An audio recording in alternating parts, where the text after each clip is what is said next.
Buenas, mi gente de las redes, un saludo a todos ustedes. Continuamos con la serie Despertar en la Construcción y hoy vamos a ver los enemigos internos, parte 2.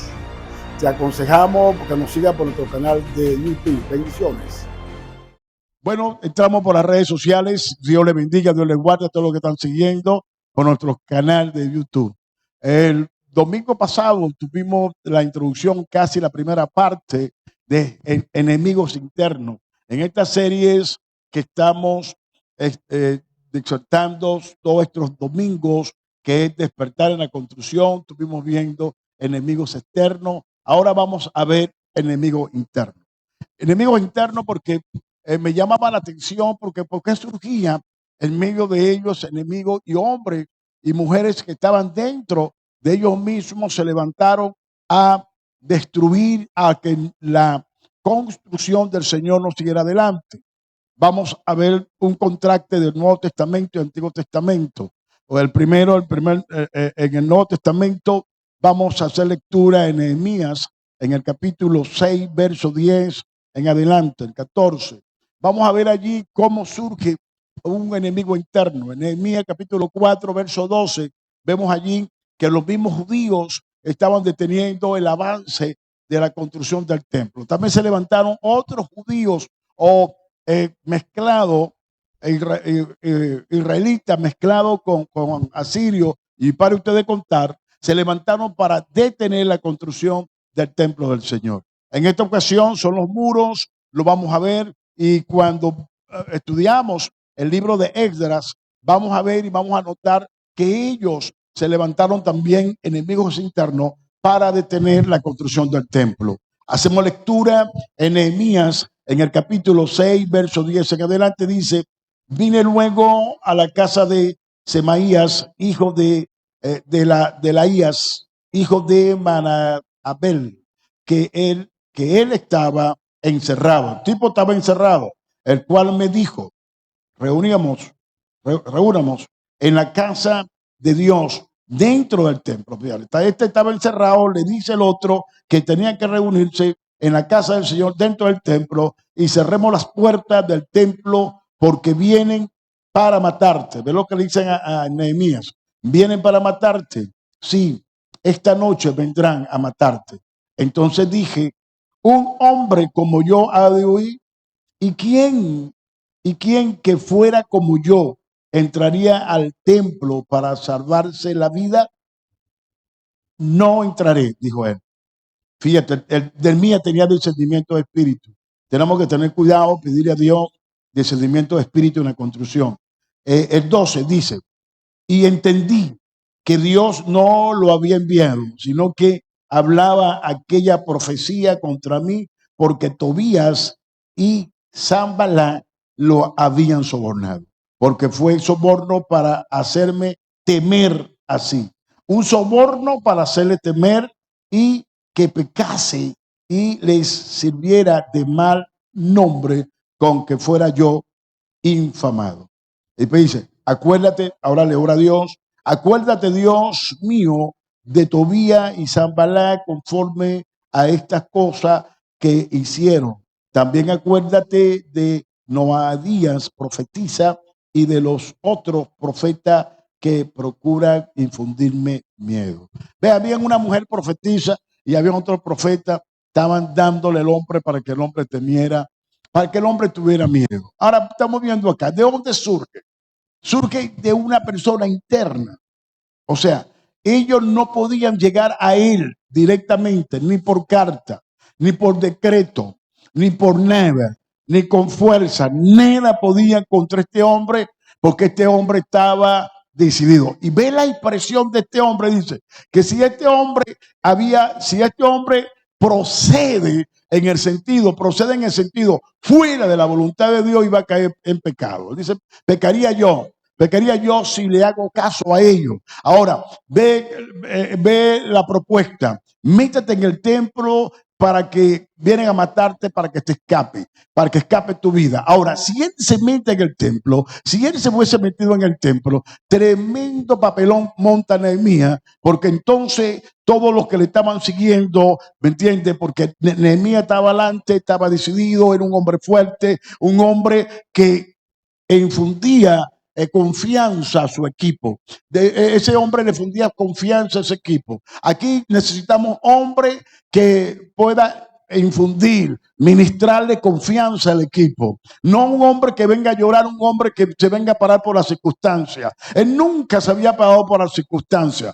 Mira lo que me están viendo por las redes. Cuando tú comienzas a construir, cuando tú comienzas a hacer una gran obra para Dios, tú tienes que fundirle e infundirle confianza a tu equipo, que tu equipo tenga confianza. Si él se esconde, si él entra en el miedo, en la manipulación profética y en el miedo que le estaban haciendo a esta gente, él no le iba a prestar, darle, infundirle confianza a su equipo. Hoy por hoy nosotros estamos siguiendo adelante. El primero que está rompiendo la brecha es este servidor. Yo tengo que transmitirle confianza a mi equipo. Mi equipo no me puede ver a mí distorsionado o saliendo por otro lado, porque tengo que mantenerme en el centro y darle la confianza a ustedes. Pastores, usted tiene que infundirle confianza a su equipo. Aquí estamos aprendiendo que si él se esconde en el templo, escúchame, lo último para una persona hacíase de los cuernos del altar. Eso era lo que le estaban diciendo, que se escondiera en el templo, que fuera y se escondiera,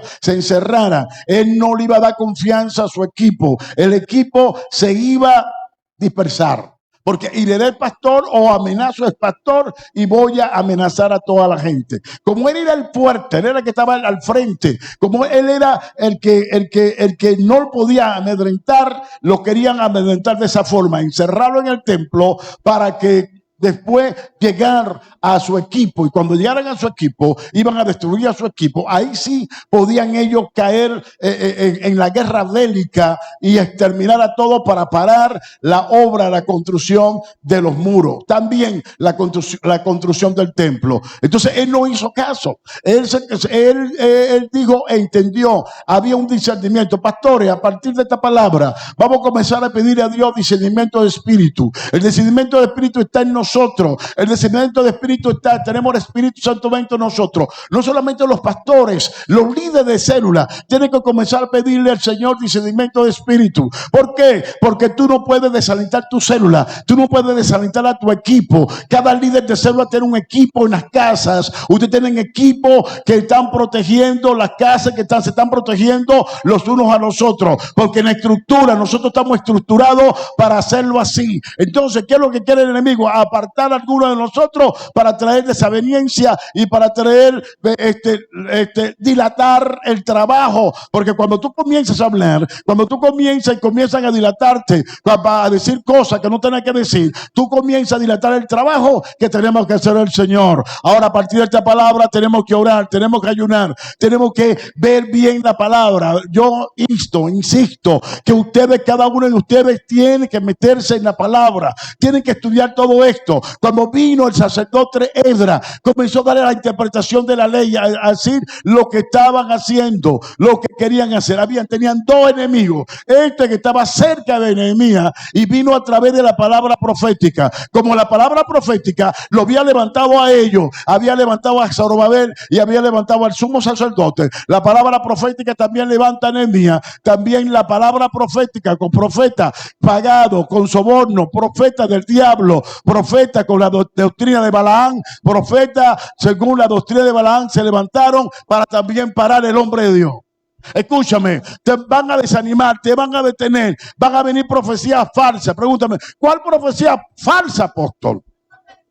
Los chismes que vienen de afuera, esos chismes que vienen de afuera, que vienen a hablar para detenerte, o los chismes internos que surgen de dentro de ti. ¿Será que podemos construir? ¿Será que vamos a terminar? Las cosas están caras, las cosas tal, eso está demasiado costoso, están pidiendo mucha plata. Esos son enemigos internos de profecía que están saliendo por tu boca profeta, tu boca profética. Por tu boca profética lo que tiene que salir bendición, oración. Si lo vamos a hacer, si lo vamos a construir, si vamos con todo, vamos con todo. Vamos, apóstol, yo necesito que usted me arregle a mí, chico, y no yo arreglo a ustedes.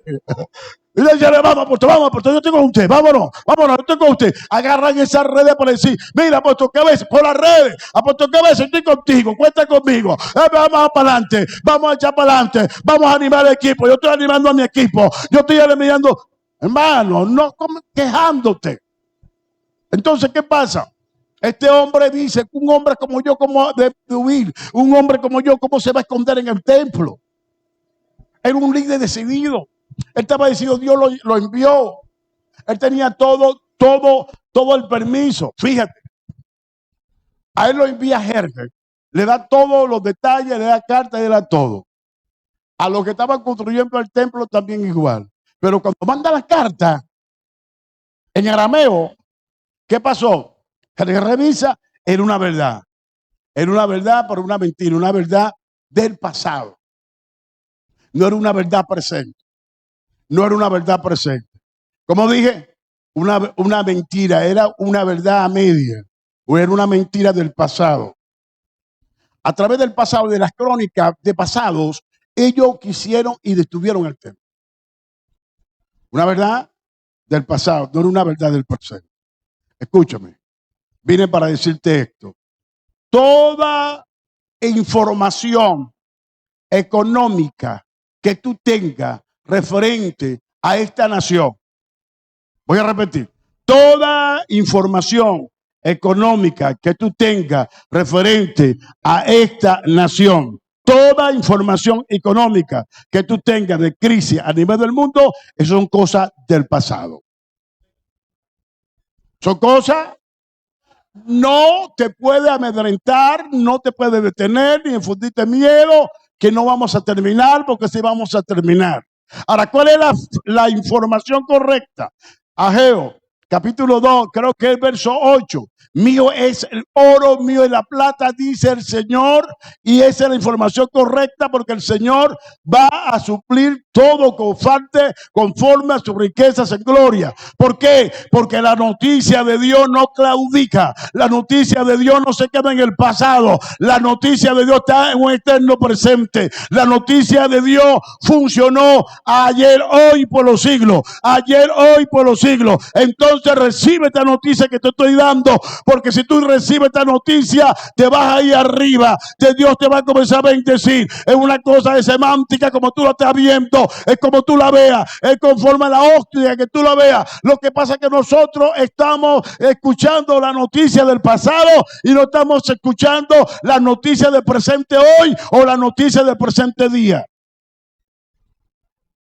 Las cartas que eran, revisaron del pasado, pero cuando revisaron las cartas del pasado, que tenían que ver con la carta del presente, porque la carta del pasado estaba escrita en un eterno presente. Ellos cuando escribieron, sí, el pasado, se levantó David, Salomón, a Salomón le pagaron tributo, a David le pagaron tributo, David conquistó todo lo que tenía que conquistar. ¿Sí estamos de acuerdo? David conquistó todo, pero cuando revisa las crónicas del presente continuo, del presente de Dios, cuando revisas, yo, Ciro, rey de Persia, yo doy el decreto para que le hagan templo al Dios del cielo. Era muy distinto.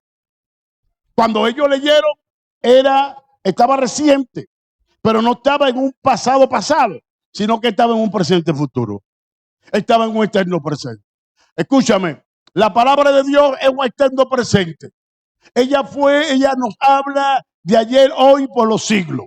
La palabra de Dios, cuando tú la haces rema, y si ella es un eterno presente, tenemos que considerar lo siguiente que vamos a considerar hoy, que tenemos que considerar que la palabra está vigente. La palabra está vigente en nosotros, la hace vigente ella misma, la hace vigente el Espíritu Santo de Dios, la hace vigente el Señor, la hace vigente tu experiencia, la hace vigente porque tú tienes que ser vigente en tu vida.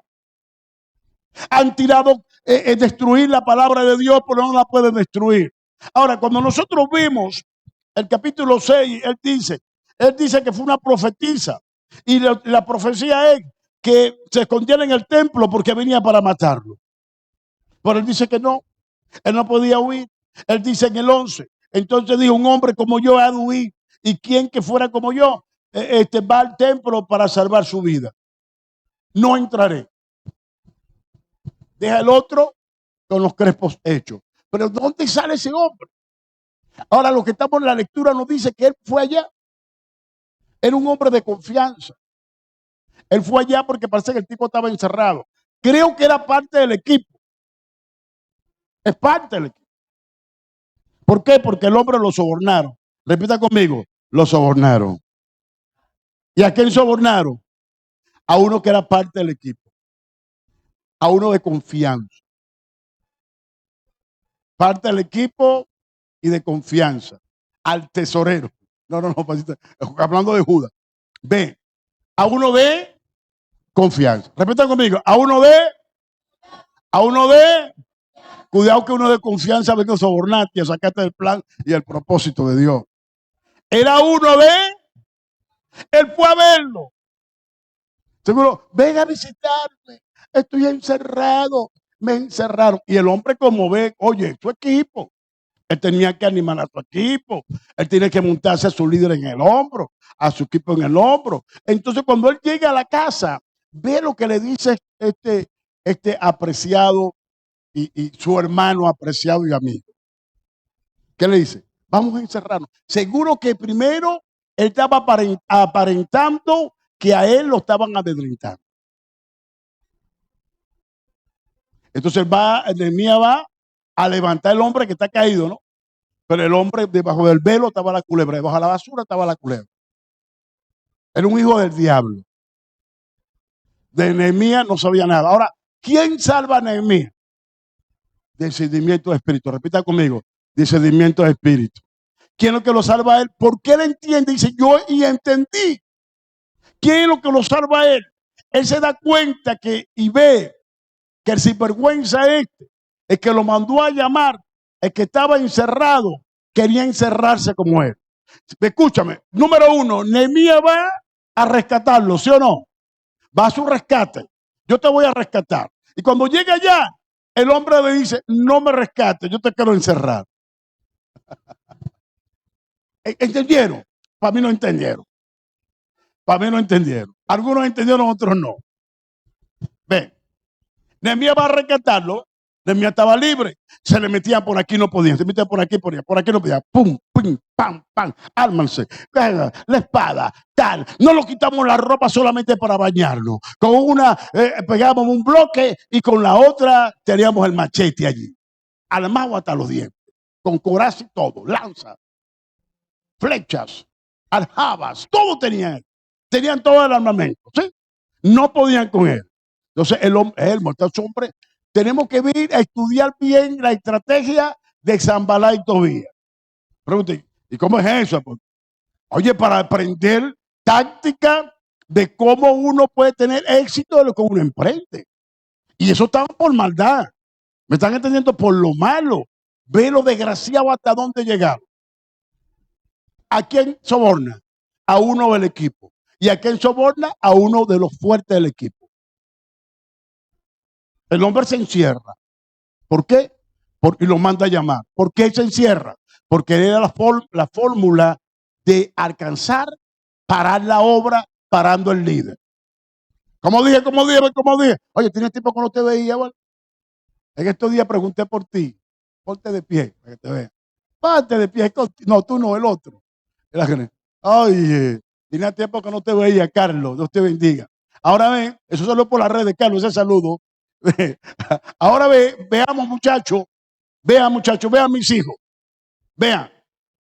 Uno del equipo lo hace llamar. Era de confianza. Porque ese hombre no se iba a mover así nada más. A él no le importaba gobernador, a él no le importaba escriba, a él no le importaba nadie.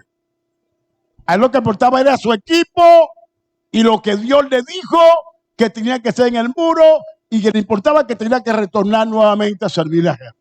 A él no le importaba más nada, porque nunca se paró. Lo mandaban a llamar con carta, sin carta o personal, llegaron allá y él no le paraba. No, esto es una gran obra, yo no me voy a desviar. ¿Sí? Pero ¿por qué se mueve con este? porque era parte del equipo. Pensó que le había pasado algo. El hombre preocupado por su equipo va allá y el hombre es sobornado. Estaba encerrado. Cuando tú lees, el tipo estaba encuevado. Hermano, es tiempo que salga de la cueva, porque tú estando encerrado puedes llamar a los líderes de tu equipo y que salga o encerrar a un líder de tu equipo. Tiene que salir de la cueva. Tenemos que salir. ¿Por qué tenemos que salir? Tú no puedes quedarte allí. Tú no puedes quedarte encerrado. Ahora lo llama. El hombre está encerrado. Lo llama. ¿Y qué le dice? Lo que le dijo ahorita. Enciérrate conmigo. Pero vamos a pasar del sitio de mi casa, ¿qué? ¿Dónde? Al templo. Enciérrate conmigo. Mira, de la misma manera, el cierre o el cerrojo número 1, pasar para el cerrojo número 2. El cerrojo número 1 era la casa del tipo. Si él dijo, o el profeta dijo, o la profetisa dijo, si él llega aquí, tú ganaste. Porque si él llega aquí, va al templo. Ahora, si Nehemías pasa el segundo cerrojo, que no llegó ni el primero, llegó el primero, pero él no estaba preso. Él estaba libre. El que estaba encerrado era el otro. Entonces, ¿qué pasa? No pasó. ¿Qué dice la Biblia? Entendí que por las manos, por mandato de Sanballat y Tobías, lo habían sobornado. Ahora, ¿cómo se hace? Por discernimiento de espíritu. Porque si ellos nunca pudieron con él, menos iban a poder con él con esto. ¿Por qué? Porque si este estaba encerrado, yo fui a rescatar. No era para que tú me encerrado. Vamos a repetir. Él consigue a este hombre cerrado en su casa, preso en su casa. Él se hace preso por el soborno. Él se hace preso porque asoltó el soborno. Él se hace preso por la doctrina de Balaán, el soborno. Él se hizo preso por unos profetas mercenarios que lo compraron su conciencia. Ay, papá. Se hizo preso porque llegaron unos profetas mercenarios que le habían pagado y compraron su conciencia. Y él mismo se hizo preso. ¿Para qué? Para meter preso a Nehemías. A él le iban a pagar, si Nehemías fuera al templo, lo mataban y allí hacían con él y hacía cesar la obra. Pero a él, ¿qué pasó con él? Él se dejó sobornar. Al dejarse sobornar, a estar preso allí, él quería encerrar al hombre de Dios. ¿Cómo es la broma? Mira, ahorita hay hombres de Dios que quieren encerrar a otro, que quieren sobornar a otro. ¿Por qué? Porque ya de un largo tiempo el enemigo lo sobornó y Dios tiene tiempo, el Espíritu Santo tiene tiempo que no está en ese ministerio. Entonces buscan a otro para depender del otro y para brillar, ¿me entiendes? Con la unción de otro, o del otro, o de los otros. Entonces, ¿qué pasa? Este hombre estaba haciendo igual y él dice que no me voy a encerrar. Ahora hay una cosa que le favorece a Nehemías. Algunas características importantes que se las voy a señalar. La primera característica es que Nehemías era un hombre de Dios, un hombre de oración. Un hombre de Dios, un hombre de oración, un hombre decidido en las decisiones que tomaba. La segunda característica que tiene Nehemías es que era un hombre que pensaba bien, analizaba bien, tenía las cosas bien para así hacerlo. No daba un paso sin analizar. Por eso que esa estructura que estaba en el alma o en el espíritu de este hombre o de este líder, esa estructura en el liderazgo los hizo a él a dudar de lo que le estaban diciendo. Tercera, vamos a darle 3, tienen bastante, pero vamos a darle 3. Tercera, es un hombre preparado para no sentir temor o rechazar todo cuando infunde, dame intimidación. Un hombre preparado en todas esas cosas. Entonces, ¿qué pasa? La estructura, la preparación que él tenía como líder pasó por alto las acusaciones y también, y que entre comillas, profecías y intimidaciones e informaciones que este hombre le estaba dando. Entonces, número uno, ¿de dónde se levanta el enemigo? ¿De dónde salió este hombre? Número uno, ¿de dónde salió este hombre? Interno. ¿De dónde salió? Que dije, era parte del equipo. ¿De dónde salió? Era un hombre de confianza. ¿Por qué?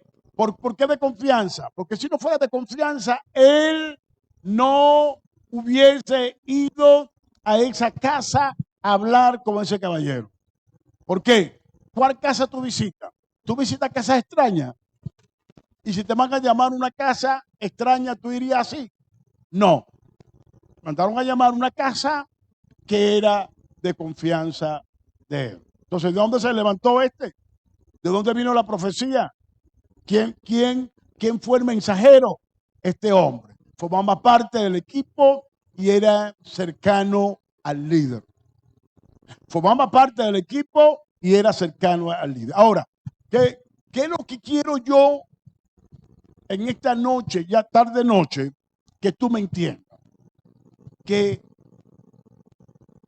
los peores enemigos son los que están dentro. Ahí está Judas. Judas, ¿cómo surge? ¿Cómo surge? En un principio, cuando el Padre, el Hijo y el Espíritu Santo comenzaron ellos para restaurar el hombre y darle la salvación al hombre, darle la redención al hombre. Ellos hablaron diferentes medios para lograr la salvación de cada uno de nosotros. Y llegaron a la conclusión y ellos vieron, se adelantaron a los tiempos. Como ellos están en una eternidad, vieron la película, que la manera de cómo el Hijo de Dios podía ser entregado al mano de los sacerdotes, de ir al Gólgota y morir por cada uno de nosotros, era que un interno iba a traicionar. ¿Cómo? Un interno que era parte, lo traicionó o no lo traicionó. ¿Tuvo éxito? Sí. Tuvo éxito, lo vendió por 30 monedas de plata, tuvo éxito y lo traicionó. Ahora hablamos Nuevo y Antiguo Testamento. Una de las cosas que Nehemías lo ayuda era que él no le tenía miedo a nadie. Era temerario. A él no lo podían fundirle temor, ni meterle miedo. Si le metía miedo, se levantaba un sensor dentro de él, a mí no. Y por eso no tuvo miedo. Pero escúchame, siendo temerario Nehemías, y siendo un hombre decidido, porque tú lo ves ahí todas expresiones, como un hombre como yo voy a esconderme en el templo. Dos expresiones fuertes que le daban seguridad a este hombre por lo que él aportaba y por lo que él había aprendido en lo largo de su trayectoria como militar. No te crees, ese hombre era un militar. Ese hombre organizó el ejército que estaban trabajando, no solamente los trabajadores, eran trabajadores, pero también eran un ejército. Entonces, cómo este hombre en todo lo que él sabía no podía desviarlo, nadie podía desviarlo en cuanto a eso, sino que fuera algo íntimo. Y no lo pudo. No pudo. Ahora, siendo temerario, lo que quería señalarte era lo siguiente. Primero buscó la dirección de quién. Primero buscó la dirección de Dios. Oró, ayunó y buscó a Dios. Era un hombre que no le tenía miedo a nadie. El único que le tenía miedo era Dios. Y estaba en el palacio porque Dios lo puso en el palacio. Vamos al libro de los Hechos. Nuevo Testamento. Le hablé del Nuevo Testamento y primero comenzamos con el Antiguo. Vamos con el Nuevo. En el libro de los Hechos de los Apóstoles, en el capítulo 20, 17, Pablo ya él sabía. Ahora allá estamos en Jerusalén, en tiempo de restauración, el tiempo es angustioso, en tiempo que tenían presión de todo tipo, el cautiverio, ellos en la deportación regresaron para hacer nuevamente a Judá y a Jerusalén, las dos tribus, Judá y Benjamín, hacer la nación nuevamente como al principio. Las otras 10 tribus fueron esparcidas. Ahora, Pablo acá en el Nuevo Testamento vamos a ver cómo Pablo de la iglesia, ahora estamos dentro de la iglesia, no estamos fuera en una nación, no estamos en la perspectiva, en la visión de una nación. Estamos ahora dentro de la nación santa del pueblo adquirido por Dios, que es la iglesia. Ahora, en Hechos, en el capítulo 17, dice la Biblia, dice así, Lucas escribe y dice, enviado pues desde Mileto, era una ciudad, a Éfeso, hizo llamar a los ancianos. Él hace llamar a los ancianos de toda el Asia Menor, todo, reunió toda la iglesia donde él había predicado, donde él había puesto ancianos, eran los pastores, los administradores, los presbíteros de cada de esas zonas que se iban a encargar de esas iglesias. Pablo le impuso las manos, Pablo los estableció en la iglesia, eran discípulos de Pablo, eran gente ganada por Pablo, eran gente ganada, entrenada y preparada. En ese tiempo vinieron apóstoles también para ayudar a Pablo, profetas para ayudar a Pablo en toda esta región. Pero acompáñame para que vea qué pasó cuando Pablo ya se está despidiendo de ellos. Dice, vamos a leerlo del 25, 20-25, dice así. Y ahora he aquí que he aquí, yo sé que algunos de todos vosotros, entre quienes he pasado predicando el reino de Dios, verán más mi rostro. Porque Pablo ya iba a Jerusalén, donde iba a pelear el César. Y dice, por tanto, yo os protesto en el día de hoy. Fíjate, Pablo hace una protesta. No es una despedida, pero la mayor parte es una protesta. Pablo viene a exhortar, seguimos la otra palabra más fuerte, a reprenderlo. Dice, yo os protesto en el día de hoy que estoy limpio de la sangre de todos, porque no he rehuido a anunciaros todo el consejo de Dios. O sea, Pablo nunca se negó a anunciarle todo el consejo de Dios. Por eso que estoy diciendo que Pablo lo preparó. Dice, y por tanto, mirá por vosotros, dice, por tanto, mirá por vosotros y por el rebaño en el que el Espíritu Santo os ha puesto como obispo para apacentar la iglesia del Señor, la cual él ganó por su propia sangre. La iglesia es de Cristo, la iglesia del Señor, él la ganó con su sangre. Pero él le dice a sus líderes, mira bien por ustedes y por el rebaño. Fíjate, cada uno de nosotros tenemos que observarnos introspectivamente y extraspectivamente, o sea, dentro y afuera, tenemos que observarnos bien qué es lo que estamos haciendo, qué es lo que estamos diciendo, cuál es nuestro comportamiento, cuáles son nuestras normas de fe y conducta, qué hacemos, porque lo que tú hagas afuera o lo que viene como resultado de lo que tú tienes por dentro. Entonces él le dice, miren bien, analícense mis hijos, vean bien cómo están ustedes, porque creo que por el discernimiento del espíritu, Pablo sabía lo que a continuación te voy a leer. Pablo lo tenía claro. ¿Dónde me quedé en el 26? 28. Leemos el 28. Dice, por tanto, vamos a repetir el 28. Dice, por tanto, mira bien, por tanto, mira por vosotros y por todo el rebaño al cual el Espíritu Santo lo ha puesto como obispo para apacentar la iglesia del Señor, la iglesia del Señor, la cual él ganó con su propia sangre, porque yo sé que después de mi partida, fíjate, él dice, porque yo sé, él estaba seguro, ya Dios le había mostrado, porque yo sé que después de mi partida, entrarán que en medio de vosotros lobos rapaces que no perdonarán el rebaño. Él dice que después de su partida, en medio de vosotros, dice en medio de vosotros, dentro, que iban a estar, que iban a ver, iban a entrar ¿qué? Lobos rapaces que no van a perdonar el rebaño. Ahora, véanlo, fíjese, Esos lobos estaban allí. Esos lobos estaban rodeando. Mira, Pablo no le tenía miedo. Lo más triste es que Pablo, cuando escribe alguna de sus epístolas, él se ve tristeza sobre tristeza. ¿Por qué?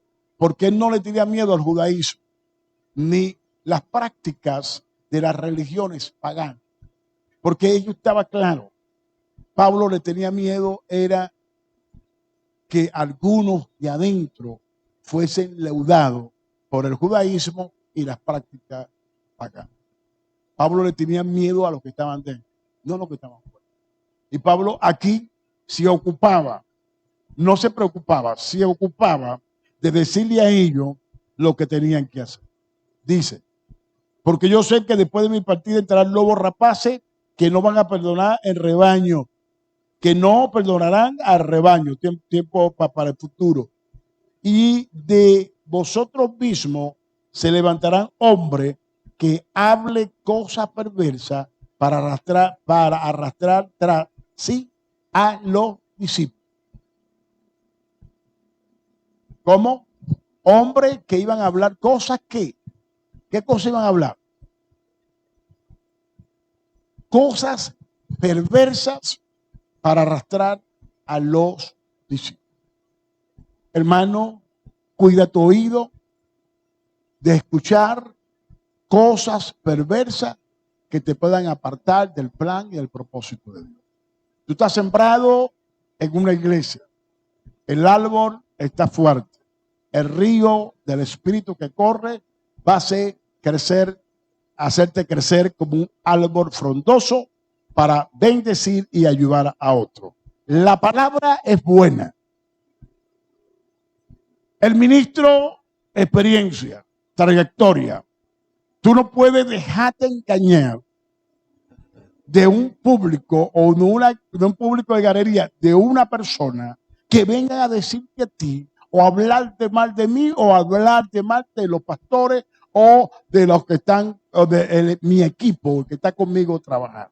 Tú no puedes dejarte engañar por lo que se dice. Ahora, el engaño se formula dentro de ti, también se va a formular que viene de afuera para que dentro de ti crezca un engaño y tú comienzas a surgir dentro de ti la persona que está dentro de ti porque tú nunca se la has entregado a Dios. Entonces, ¿qué pasa? Ellos mismos, ahora yo me pregunto, Pablo, tremenda unción, tremendo maestro. ¿Lo preparó Pablo o no lo preparó? ¿Le ministró Pablo o no le ministró? Hermano, la iniquidad no tiene nada que ver el nivel de unción que tenga un hombre.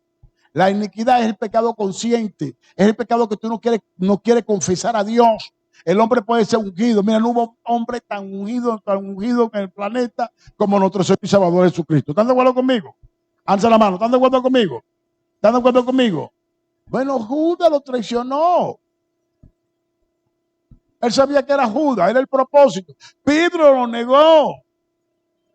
Tomás no creía. Y los otros estaban pensando que Cristo venía como revolucionario mismo a tomar Jerusalén y a tomar a Roma. ¿Sí? Pero no era así.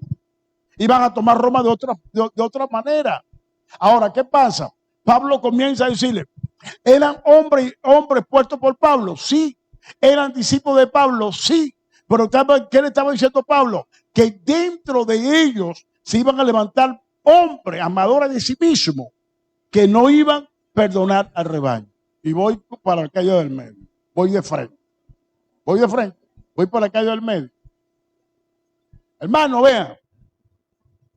Dios tiene el día y la hora que este servidor se va a presentar en su presencia. ¿Sí?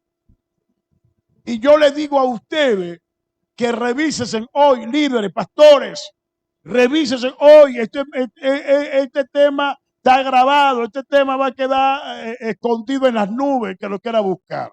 Pero yo te voy a decir una cosa, va a estar almacenado, va a estar guardado este tema. Por esta palabra que voy a decir hoy, que llegue a tu corazón, porque todo voy a decir las mismas palabras que está diciendo Pablo. No sé cuándo Dios me llame, pero tú tienes que examinarte bien, ve bien. No sea que tú seas usado para desbaratar lo que una vez juntos construimos.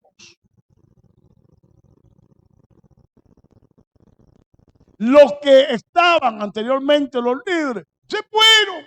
Los que podían desbaratar esto.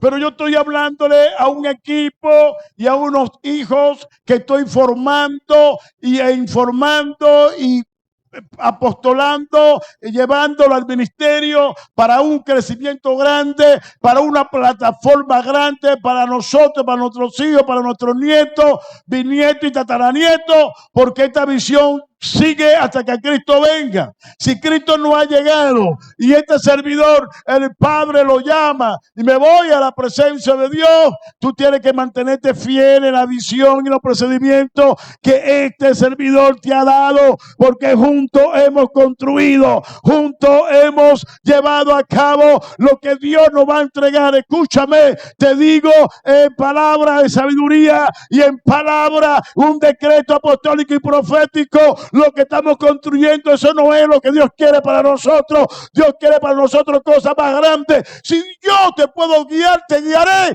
pero tú vas a entrar en esa dimensión y tú serás el mismo guía. El Espíritu Santo será tu guía para guiarte a alcanzar lo que tú tienes que alcanzar. Tú no tienes que salirte. Tú no tienes que apartarte. Esta gente, Pablo decía, ya Pablo lo había visto. Y hoy estas palabras quedan selladas en tu corazón, quedan selladas dentro de ti, que tenemos que permanecer unidos, tenemos que luchar unidos, tenemos que construir unidos, tenemos que ganar almas unidos, tenemos que discipular almas unidos, tenemos que impulsar la obra de Dios unidos. El reino se construye así, una iglesia unida. A Pablo sabía, Pablo, una de las cosas que Pablo no lo temía el judaísmo, Pablo lo enfrentaba, era afrontar con eso. Igualmente nuestro Señor Jesucristo. Lo que el Señor Jesucristo siempre le ocupó y le preocupó era formar sus 12 y que sus 12 estuvieran unidos. ¿Qué más ve lo que dice? El 29, el 30. Y de vosotros mismos se levantarán hombres que hablen cosas perversas para arrastrar a lo que a los discípulos. Y pues dice, por tanto, velad y acordaos que por 3 años, noche y día, no he cesado de amonestarlos con lágrimas, dice, a cada uno. Y ahora, hermano, os encomiendo a Dios y a la palabra de gracia, el cual es poderosa para sobreedificaros y para daros herencia con todo lo santificado. Ni plata ni oro he codiciado de vosotros. Ahora vean el análisis. ¿A quién estaba hablando Pablo? ¿A judíos? Pregunto. Dígame sí. ¿A quién estaba hablando Pablo? ¿A quiénes? ¿A judíos? A los líderes, papá. ¿A quiénes? A los líderes. ¿Y a quién le dice? A los líderes. ¿Qué dice Pablo? Que se iba a levantar hijos del diablo. ¿De dónde? ¿Dentro de qué? De los líderes. ¿Que iban a arrastrar a quiénes? A los discípulos. Mira, la ironía de un ministro, de un hermano, la ironía es que él mismo destruya su equipo, que él mismo destruya su discípulo, que él mismo sus actitudes lo lleven a desbaratar el equipo que Dios le entregó en sus manos. Hermano, aquí los pastores saben, y los que tienen tiempo, algunos se fueron lamentablemente al lado mío y habían ovejas que estaban allí, que las ganamos, que las preparamos, se fueron por una simple emoción, y después de esa emoción, ahorita no sabemos dónde están esas ovejas. La emoción hizo que se arrastraran así discípulos, hombres y mujeres honestos que estaban dentro de la iglesia, discípulos. La emoción hizo que discípulos que estaban dentro de la iglesia se fueran a otras iglesias y otros están en el mundo. Yo hablo la ironía, no. Yo hablo, bueno, la desfachatez que tú puedes hacer es eso. Ahora, ¿quién puede ser un interno? Todos somos internos. Pero no todos somos enemigos. Todos somos internos. Porque los externos son los pastores que yo le estoy sirviendo, que yo edifico, las iglesias que edifico. Pero Piedra Viva, aquí yo tengo todos los discípulos y pastores internos. Ahora, la advertencia, el mensaje, es preventivo, viene la prevención que cada uno de ustedes, tanto discípulos de la primera generación, la línea pastoral, y también la línea de los discípulos de la segunda generación y los líderes de células, tenemos que examinarnos nosotros mismos, vivir una vida de santidad, porque una de las cosas que yo veo, que la conclusión que yo le doy a los dos libros, era un solo libro, Esdras y Nehemías, era un solo libro, y la conclusión que yo le doy a ese libro era la interpretación de la ley. Fíjate, un enemigo que estaba, vamos ahora a Esdras, un enemigo fuerte que estaba allí en Esdras, eran que ellos no guardaron la ley de Dios, no caminaron sobre los principios de Dios. Y Esdras, a través de la palabra, Esdras, a través del discernimiento de espíritu, logra a entender cuando lee la palabra, se encuentran que muchos judíos que regresaron del cautiverio ya habían tomado mujeres extranjeras, mujeres del otro territorio y habían tenido hijos. Y eso estaba prohibido en la ley de Dios. Se habían mezclado, las razas estaban mezcladas. Eso también era un enemigo interno. ¿Por qué era un enemigo interno? Porque ellos, los mismos judíos, sabiendo la ley, se hicieron los locos. Como no había nadie que ministrara la ley, que inquiriera en la ley. Cuando llega Esdras, que era experto en inquirir en la ley, en analizar la ley, en hacer estudios. Esdras, un experto, un escriba experto, comienza a leer. Primero, Esdras, dice la Biblia, que propuso en su corazón, limpió su corazón para inquirir, para comenzar a estudiar la ley y comenzar a traer rectitud al pueblo. Y cuando Esdras comienza a interpretar la ley, cuando comienzan a poner sentido a la interpretación de la palabra, en ese entonces encuentran que el pueblo no tenía que mezclarse con las mujeres extranjeras y con gente extranjeros, ni varones con mujeres, ni mujeres con varones. No podían unirse ellos. Ellos se encuentran en eso y llegan a la conclusión. Esdras raja su vestido y comienza a orarle a Dios, a pedirle a Dios clemencia, a pedirle a Dios misericordia. ¿Por qué? Porque nuevamente podían ser llevados cautivos nuevamente. Ahora, ¿por qué? Por una enemistad interna, por un enemigo interno que quebrantó, que estaba quebrantando la ley de Dios. Entonces, cuando nosotros vemos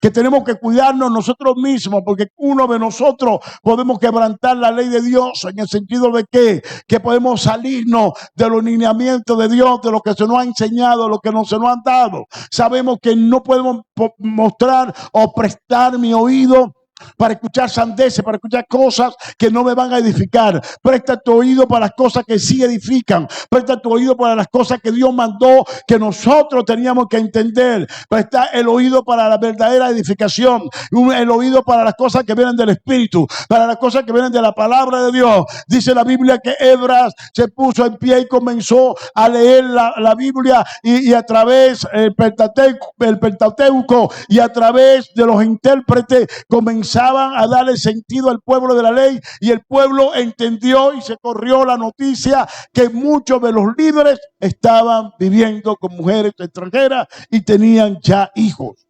Y tuvieron que soltar todo eso. Tuvieron que desprenderse de eso. ¿Por qué? Si no se desprendían de eso, si no soltaban eso, Edra orando, pidiéndole a Dios misericordia y que no le llevara nuevamente al cautiverio. Ahora volvemos a Pablo.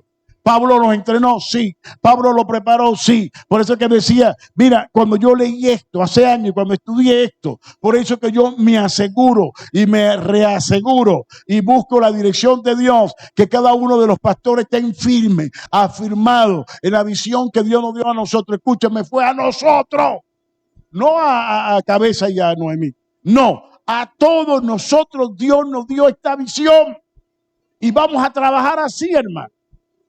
Y tenemos para trabajar, bueno, a las anchas. Si tú quieres fundar una iglesia en Argentina, la funda. Trabajamos allá, ¿cuál es el problema? Aquí está un argentino camuflajeado, un argentino ahí recauchado. Entonces, ve. Entonces, mis hijos, donde tú quieras fundar la iglesia, la fundamos. Porque es una sola visión. Aquí no estamos dividiendo a nadie, Dios no se divide. Uno de los temas importantes que Dios me está dando para estos últimos tiempos, que Él no está dividido y su pueblo, su iglesia no tiene que estar dividida. Entonces, ¿qué? ¿Los enemigos de dónde vinieron? Ya me están haciendo señas. Me quedan 5 en mi reloj. En 5 nos vamos. ¿Los enemigos dónde estaban? ¿Los enemigos dónde estaban? En el equipo de Pablo, en el equipo de Nehemías, en el equipo de Edra, en el equipo de Zorobabel y en el equipo. Esta gente eran gente mezclada, los que vinieron a parar la obra, que nunca construyeron, eran gente que estaban allí mezclada ya, eran israelitas, que estaban allá en Samaria, en la división de los tribus, de las 10 tribus, eran que estaban allí, se hicieron allá, se acostumbraron a la costumbre de los pueblos paganos y después estaban actuando. ¿Con qué? Con trampa y con cosas para que en este caso Zorobabel y Josué, Edra y Nehemías le aceptaran construir los muros y le aceptaran construir el templo. Ahora a ellos no lo mandaron, a ti no te mandaron a 2 tribus, porque ustedes pecaron contra Dios siempre, le hicieron pecado a Dios y Dios los execró y Dios los apartó del plan y el propósito. Dejó estas 2 tribus por el amor a David. Ahora escúchame, nosotros ya Cristo se sacrificó por nosotros, ya Cristo murió por nosotros. Escúchame, ya ningún sacrificio tú puedes hacer, ya no una cosa que vas a hacer del otro mundo. ¿Por qué? Porque ya Él murió por nosotros. Si Él murió por nosotros, lo que tenemos que hacer nosotros, llevar a cabo su reino, predicar el evangelio del reino, predicar el evangelio de la cruz, llevar nuestra cruz y cargarla. Va a ver que Dios nos está llamando a una unidad para terminar lo que Él nos mandó a terminar, para expandir el reino de Dios. Tú tienes que sumarte a eso, tú tienes que hacer eso. Cuando digo que tienes que examinarte dentro de ti, es que debemos examinarnos qué estoy haciendo yo para concluir lo que Dios nos mandó a concluir. Esto hicieron de todo para terminar lo que Dios le mandó a hacer. ¿Y qué fue lo que Dios le mandó a hacer? Lo que estamos haciendo nosotros, lo que tú estás haciendo. Por eso es que el tema viene a animarnos, el tema viene para motivarnos a nosotros, el tema viene para que tú entiendas que estás llamado para hacer una obra trascendental para Dios, que quede perpetuado en la historia.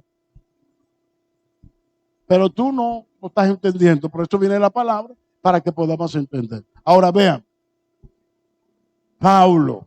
¿Quién? Pablo. No era Matías, no era Pedro, no era Santiago, no era Juan. ¿Quién era? Pablo. ¿Quién lo preparó? Pablo. ¿Quién le dio la escuela dominical? Pablo. ¿Quién le dio la doctrina? Pablo. ¿Quién lo puso? Pablo. ¿Y quién está diciendo que se iba a levantar lobos rapaces y que no iban a perdonar el rebaño y hombre amador de sí mismo? Pablo. ¿Por qué? Porque él vio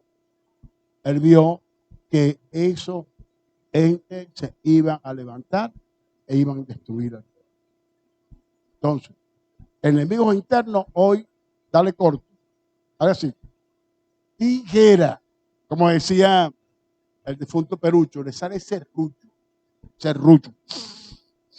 Métale serrucho a tus enemigos internos, a los que te quieran sacar del plan y del propósito, a los que te quieran sacar de piedra viva, a los que vienen a meterte chisme en tu oído para sacarte del plan y del propósito de Dios. escúchame, si tú continúas con nosotros, que todos vamos a continuar y vamos a terminar, Dios va a meter a tu descendencia en la eternidad, porque tú le vas a dar una palabra y vas a tener una palabra que darle a la gente tuya y decirle, comenzamos a construir, aquí estamos, aquí construimos, aquí estamos, porque la construcción no son de los apóstoles ni de los pastores, la construcción es de todos nosotros y manos a la obra. Despido por las redes sociales, bendiciones, Dios me le bendiga, Dios le guarde, y yo me quedo aquí trancadito con esta gente una hora más.